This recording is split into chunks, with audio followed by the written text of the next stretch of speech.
What do you do when you're afraid? Where do you go when you're afraid? How do you deal with fear?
It's here. It's today. It's Monday. Good morning, everybody. What do you do with fear? What do you do with that scoundrel, that dastardly rascal fear?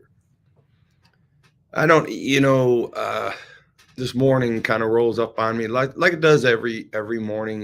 You get up, you do devotionals, you get ready, you do your reps, you do the things you need to do to get ready for life. But all of a sudden, all the time, it seems like sometimes we did a show last week that why is it so hard sometimes? And I think that whole piece of being hard is a byproduct of fear. I love the hearts. Good morning, everybody. Good to see you out there. Like I know it's been it's been a minute, man. It was I think I went live Monday, Tuesday, uh, Wednesday, and then Thursday was it was just one of those things where I could have went live in Nashville at the NRB, but it was a mess. I spent all that time and effort to be there, and the networking took off like crazy from Monday on. And I just and honestly, I was fearful of that event. Like I was fearful that I wouldn't be relevant. I was fearful that maybe I wouldn't be recognizable. I was fearful that it was a waste of time and just fearful and little fears. Like we have little fears, we have big fears. And I think that, we need to understand that the day-to-day fears that we have are there. They're transparent. They're moving through our life. And then we have these big fears like financial fears, maybe marriage fears, maybe relationship fears, maybe health fears, fear of dying because you have cancer or you're dealing with some tests coming up. I mean, fear is inherent in all of our lives. And so as I was preparing for this morning show, I just kind of had this story in my mind, and I'm like, I want to do this story. I want to do this story. And I actually was talking to Chad about it a little bit. And then, Monday morning rolls around. I'm up early. I do my devotional. And man, there it is. Psalms 56:3. When I'm afraid, I will put my trust in faith in you, right? So David says, when I'm in fear, I will put my trust and faith in you, God. And so I'm like, oh man, we better just do this week a series on fear. And so, the stories I had, and some of them I had, some I didn't have, some where I felt the world was taking me. And it all really was triangulating me on fear, because when you kind of get down to it, everything in life is motivated. I mean, I'm not trying to be Nostradamus here or anything, but I'm just going to predict that almost everything in your life that's either good or bad happens is motivated by fear. And so, we need to be aware of that scoundrel fear. And so I was just kind of thinking, good morning. I was just kind of thinking, so like this story, my faith in God, and do I put my faith in him enough? Do I think of him enough? And so I broke fear down in the second part of this day. We're going to be talking about the acronym FEAR and how to deal with fear, and my formula for dealing with fear, because I really do have a formula of dealing with fear. And God has brought that to me this morning, and here we are. We're going, oh, but so like yesterday I was on the phone with Chad, and we were talking about actually, we didn't know we were talking about fear, but we were talking about something we were somewhat fearful of, hesitant of, or something wasn't working out right in our marketing, or some event that we were working on. And we didn't know if the gig was right or the timing was right. And I said, man, I was just thinking, but the word fear was never mentioned. It was just like, we're always problematic. We're like, okay, we got a problem, let's fix it. We got a problem, let's fix it. I said, Chad, I was thinking the other day, reminded me of this last flood we had here in Florida. Like, we're professional flood people here in Florida, right? And so every every hurricane, there's a fear of flooding. Now, flooding doesn't come every hurricane. Matter of fact, probably the worst flood we experienced in our area came with just a mild storm where the tide was too high and the rainwater was too much. And when the water can't run into the ocean, all the drains are blocked in the streets and the water level is too high in the sea, if you will. So the water has nowhere to go, and that's when it backs up on land. And so with all the construction and everything going on over time in the world, everyone's built these drainage pieces. But when the tide's up too high and it's covering all the drains that are going out, the water table is higher than, so water can't leave land. So that's how floods happen. I was reminded of the story of a fearful guy in a house, and it was during a hurricane. And when the hurricanes happen, the people come down the street with their megaphones, and they say, you gotta get out or we're gonna come arrest you, or something like that. And they go down the street, beep, beep, beep, get out, there's a flood. Get out, flood zone, you will die, get out, flood zone. It goes down the street like that. So, you're fearful, you don't want to break the law, but you don't want to leave your house. So this one dude, he was down there, and we got out. But the one dude, he's in the house, and he's sitting there, and he's saying, "I'm no one's getting me out. God's gonna save me. God's gonna save me." And he's just one of those guys. What are you gonna do, right? So sure enough, the police roll up on him, and they knock on the door, and pop, pop, pop, pop. Hey, you're the only one left on the street. The floodwaters are raging. They're at your front door now. We think you should get out of here. We got a car. We can take you out of here. They can get you through this water. And he says, "Oh, no, I'm fine. I'm staying. God is going to save me." The police say, we're not going to carry you or anything, but, we really think you should come. Nope, God's going to save me. So the police leave, and sure enough, the floodwaters get up a little higher, and it's in his living room, and he's up to his knees or something of that nature. And sure enough, a boat comes floating up to his front door, and they knock on the door. He comes out, up water up to his knees, and there's a boat there, and these people in life jackets and everything. And they say, "Hey, man, we're part of the Coast Guard here, and we got a boat here, and we want to get you out. We're going to save you. We're going to get you out of this flood." The guy looks at him. He says, "No, man, you don't understand. God's going to save me. God's going to save me." And so the guys in the boat, "Well, listen, we got to get on down the road. We got here's some water you can drink." "All right, God's going to save me." So the guy takes off in the boat. And so sure enough, the floodwaters get so high, he's got to go to the second floor of his house, right? And so sure enough, another boat from the Coast Guard comes by up to the window on his second floor. He opens up the window, and the guy says, "Hey, man, we're the Coast Guard here. Beep, beep, beep, beep, beep, beep, Coast Guard. Come out, come out, come out. We have a boat. We'll take you out. We will take you out. Come out." He opens up the window. He says, "Hey, how you doing?" The guy says, "How you doing? Get in a boat. Let's go. We're the Coast Guard. We're not playing around, bro." He says, "Listen, God's going to save me. God's saving me." He says, "You don't understand. You guys keep coming back here, but thank you for thinking about me." So all of a sudden, the boat leaves. The floodwaters get so high, it goes to the roof. He has to get to the roof. He's on the top of his house, he's on the deck and everything. So sure enough, here it comes. It's hard to believe this, but a helicopter comes flying ever so gently to the balcony of his house. "Come on out here. We have a helicopter." They drop a ladder down from this helicopter. The guy standing on the balcony, he's waving at him. They're saying, "Please get on an elevator. Please get on a ladder. Climb up the ladder. We will save you. We are the Coast Guard air support. Please do this." And he's waving at him. He's like, "No, God's got me. God's going to save me. God's going to save me." And these guys in the helicopter are like, "What is wrong with this guy?" They pull up the ladder, and they take off to save somebody else. Well, the story ends tragically, as you can imagine. The poor guy's up there on the roof. The floodwaters keep climbing, and finally he drowns. It was awful. His funeral was sad. It was awful. And when he gets up to heaven, he looks at the pearly gates and St. Peter's there, and he says, "Hey, man, Pete, how's it going on? Let me in." And he says, "Come on in." And so he walks through the pearly gates, and he says, "Hey, man," he says, "God, what is going on?" He says, "Hey, how you doing? Such and such." He says, "God, I got a bone to pick with you." He said, "What is that?" He says, "Well, when I was in the floodwaters and I was calling out to you at the first level, the second level, the third level in the helicopter, I was calling out to you to save me." He said, "What happened? You left me hanging out there. I was fearful for my life and I was counting on you, Lord. Why happened? I just need to know. Thank you for letting me in the gate, but I got to know." And God looked right at this guy and he said, "Listen, bro, I sent the police. I sent the fire department. I sent the Coast Guard. I sent the helicopter pilots. I sent every arsenal I had to save you, and you kept refusing me. You did not trust in me. You didn't pay attention." Oh man, I think that's a story. Okay, just so you know, if you're worried about it, it's not true. It's like making it up. Sometimes I am convincing enough. No one died.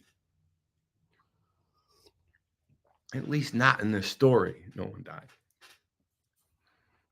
Not not in this. Is a fake story. Someone's probably died in a flood before, I'm sure of it, but not in this order. Not the message here is, my friends, is, you know, I, I'm speaking to you. The title of this message is "I'm talking to you." I heard it resoundingly. I'm talking to you.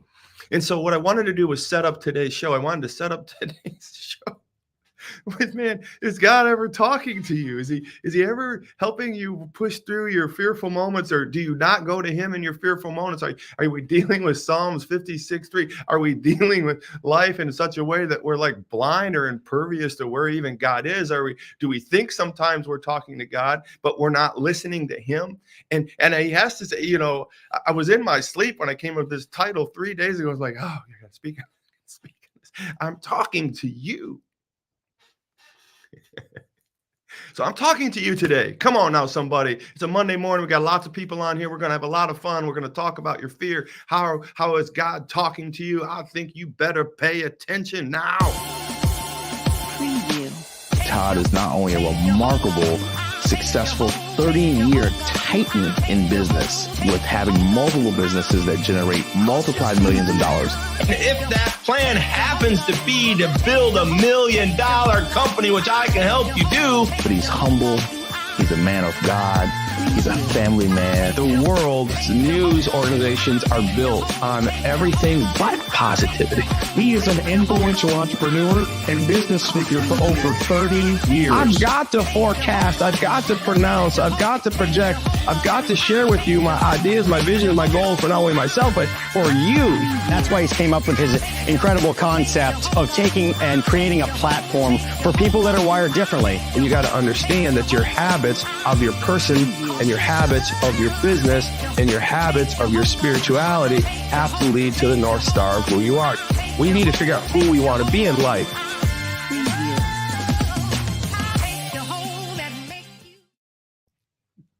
And if any of you weren't here from the beginning, but I see a lot of you here this morning, had a lot of fun with the story, and I see some comments out there.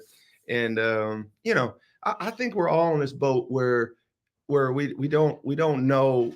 We think we're listening to God. We think we're playing in the same football field, or we're playing in the same arena, same court. And most of the time we probably aren't, because we're not literally putting God first in this area. And so today, what I wanted to just kind of focus on is that I think that the best message I can ever give people is that I'm like you, right?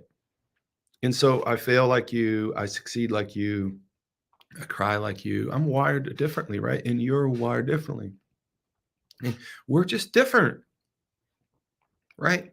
And what that means, though, is we are human, but we're different in the fact that we're literally misfits in this world, and we're called to a higher power. We're called to a higher thinking in many, many regards. Not higher as in smarter than people, not higher as in better than people, but we are called, literally to speak in God's language, live in God's language, live under these rules that the Bible has put forth for us, in which we always fall short on. So don't hear me pounding my chest right now. Hear me saying, man, I'm in the same boat with you when it comes to failures and successes. But what I'm trying to help you understand, that this wired differently mindset, mission, movement, and ministry is yours. And I mean, I think that you all need to own it as much as I'm trying to own it for you, because it's not that I'm reinventing anything, right? But I am trying to evangelize to you, which is biblical. And then I want you to evangelize to other people through this mindset, mission, ministry, and movement. And so when I say you're a misfit right now, I need you to understand that that's a good thing. Like the poor guy, refuses God 3 or 4 times and ends up going to heaven and has to meet God up there. And God says, "What's wrong?" And the guy says, why did you forsake me? Like, I prayed to you, I counted you, but the guy wasn't listening. He sent a rescue truck, a rescue boat, a rescue man, a rescue helicopter, and he kept thinking he was looking at God, right? And he really, really wasn't paying attention, because God came in the form of a boat. God came in the form of a paramedic. God came in the form of a fire truck. God came in the form of a Coast Guard and a helicopter, right? And he just wasn't listening. He felt like he was so in tune with God. He wasn't in tune because he was just that person. And so when I say we're misfits, that man was a Christian in the story. He went to heaven and God got him there, maybe, but the way he got there was a little awkward, right? And so when I say we're misfits, we're wired differently because we have accepted Christ into our life. So we're walking around on this planet, right? So one of the things I just got to make clear, and I got a quick story for you as we move into this. This whole week is going to be fear. Is that you are not of this world anymore once you accept Christ into your heart, right? I mean, this is a revival. I mean, a revival is sharing you what you already should know, reminding you what you should know, and getting to your focus here. Where are you listening, right? I'm talking to you. And what the title of the show isn't me talking to you. It's God talking to me to talk to you about God talking to me, because I want to share with you what God is sharing with me is that pay attention. I'm here. This is a revival. Wired Differently is a revival. It's this idea of like looking at things through today's lenses. Wired Differently is just the fact that you've accepted Christ and you know the gospel and you are not of this world anymore. You are now wired differently than this world. You are now therefore a misfit. And you're going to see shirts that say misfit. You're going to say shirts and that say wired differently. You're going to say mugs and cups and all this kind of stuff, because this is your movement, mindset, mission, and ministry. Right? It's not mine. It's God's through me for you, for what we're doing here. And so this is the collection of people, right, that are doing this. And we are still fearful people.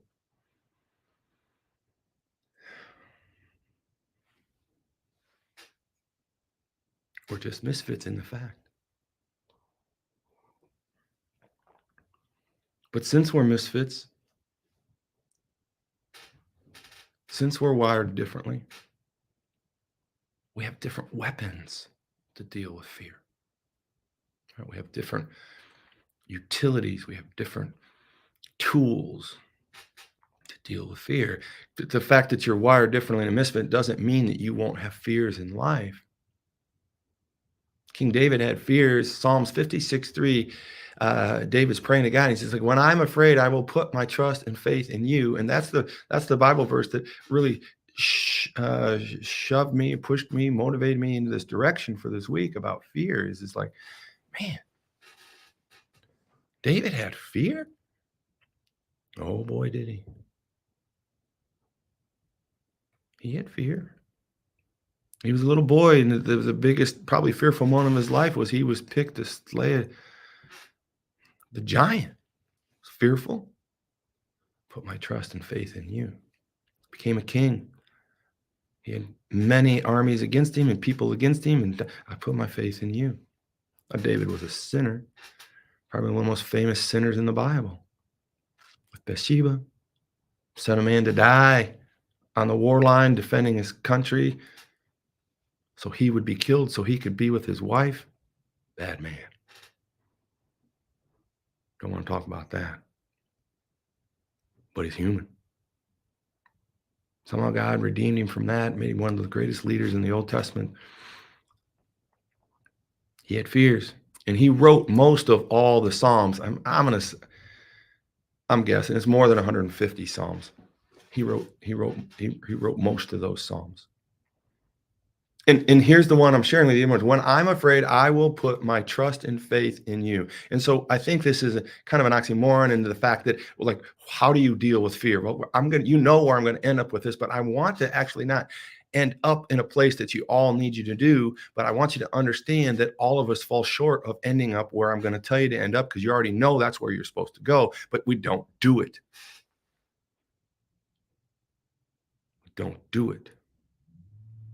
And sometimes we put our eyes on other things and we think it's God when it's not God, and we're not focusing and listening to God. We're not literally praying about it. What you're missing in that story was that the man who was asking for God to save him wasn't praying for how to be saved. He wasn't praying for God to save him. He wasn't doing the directions correctly. He didn't have his eyes focused on the right places, right? And it's happened to me time and time again in my life, over and over and over and over again. And I call myself a Christian. Someone even said I have a master's degree in the Bible, which I do not. I just do it every morning for the most part, to do the show, to prep, to do the rest. And I got so much to share with you about that. But what I want to tell you today is, like, here is a beautiful story, a true story that I'm pretty much going to close with today about fear and how we're to look at God. And I'm talking to you. I heard resounding. I was 1990. I'm going to go 1998, 1999.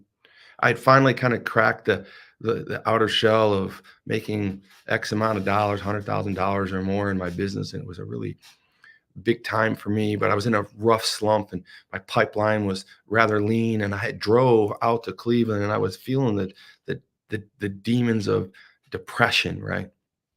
And I was in Cleveland, and I drove all over Cleveland, and I had 5 or 6 appointments. And if I just land one of these deals, then it makes half a year for me, right? It's just, that's how that business worked. But I was down. I was depressed, and everything was a no hitter, man. Sorry, not today. You sound good, but not today. Great presentation, but not today. Man, you're really good at what you do, but it's not for us. Wow, you drove all this way for us? We never intended on using you. Wow, great product. Doesn't fit us. No. So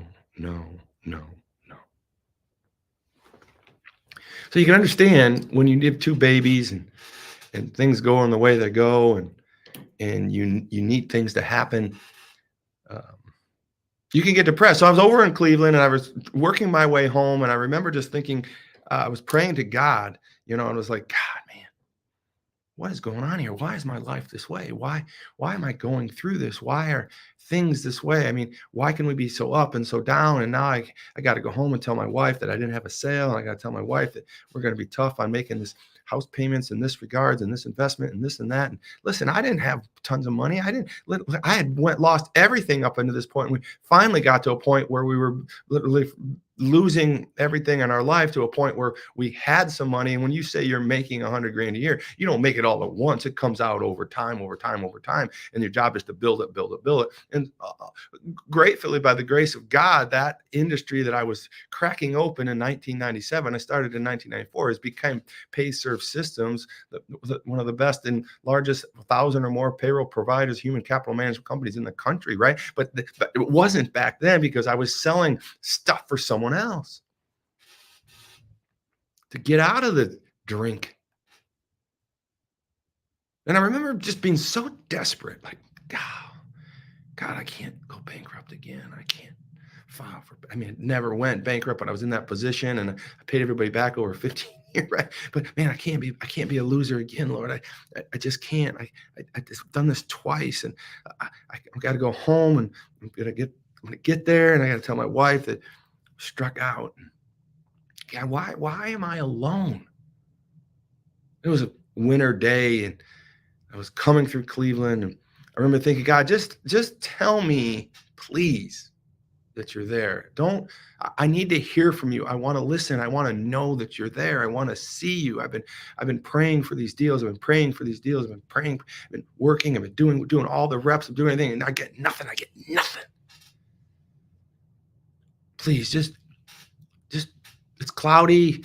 Just part the cloud, because I see some sun out there. Just part the cloud so I can see the sun, and then I'll know through this fleece that you're really a God, and you're really there with me, and you're really thinking about me, and you really do care for me. Please, Lord, just give me that little piece. And so as I'm driving through the road, I'm thinking, oh man, God, if I could just trust in you, God, if I can give you this fleece, and I'm putting my trust in you, and like, come on, God. And I'm driving down the road. I'm like, okay, come on, clouds, just part. Come on, clouds, just part. Come on, clouds. I know you can part. There's a sun out there. Come on. Oh, you're starting to part. Whoa. No, you're not parting. What are you doing? You're closing? God, why are the clouds closing? God, just please, a little sunshine. Just give me a sliver. I'll take that as a win. As I continue to look up, the clouds were like not parting. They were closing. As they closed, they got black. I'm like, God, what is going on? Did I do something? What do I do to deserve this? I don't deserve this. I mean, all I'm doing is being loyal and faithful, and you're closing the clouds on me? God, why are you closing the clouds on me? Why is it dark? All of us, God, are you real? It's raining right now. Oh my gosh, God, why? I just asked for a little sunshine. That's all I ever wanted in my life, was just a little sunshine. Just a sliver of you is all I need for energy, and you've closed the clouds, and you're making it dark, and now it's raining. Oh, now it's hailing? How can that be? I asked for sunshine, and you've given me hail. In my desperate moment to try and understand all of this, in just a sliver of faith and hope from God and a fleece, thinking I've done all that's been required of me to put my faith and trust in God. In my most desperate, depressed moment, as I drove through that city, ready to just give it all out and up, I looked to my right as I came around the corner through the hail and rain and clouds. It's all billboard with a huge burst of sunshine. Sunshine Baking Company.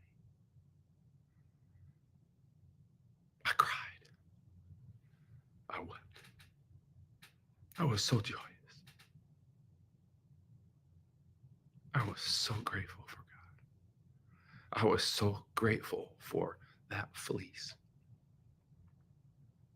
So this Monday morning, I want you to understand, in Psalms 56:3, David says to God, when I'm afraid, I will put my trust and faith in you. But here's the thing I want you to take out with you today. I want you to take out with you today, as you pray these things, as you look to God, as you put your trust in him in your fearful moments, and faith in him in your fearful moments, and if you do your proverbial fleece or whatever it is, I want you to understand. I want you to be prepared. I want you to warn you. I want you to understand that most of the time, some of the times, almost all the times, God is not exactly where you think he's going to be.